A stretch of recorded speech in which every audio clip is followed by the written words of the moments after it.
যে ভিডিওটা ছাড়ছি ভিডিওটা হচ্ছে একটা দোয়া, সকল প্রকার রোগের ওষুধ। এই ওষুধটার আমল করলে সবল হওয়া যাবে, তবে আমল এবং বিশ্বাসের সহিত আমল করতে হবে। সে দোয়াটা হচ্ছে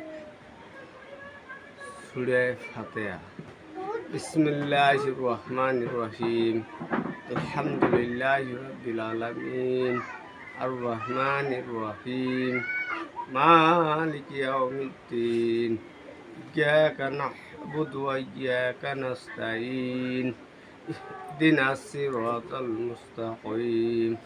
সিরাতাল্লাযীনা আন'আমতা আলাইহিম গায়রিল মাগদুবি আলাইহিম ওয়ালাদ-দাল্লিন। আমিন। এই দোয়াটা এবং কয়েকবার ইস্তেগফার, কয়েকবার দুরূদ শরীফ, কয়েকবার সূরা ইখলাস পড়িয়ে পানিতে ফু দিয়া নিয়মিত খাইলে আল্লাহ তাআলা সকল প্রকার রোগ ব্যাধির থেকে আল্লাহ তাআলা মাফ করিয়া দেবে। দোয়াটা হইল এই।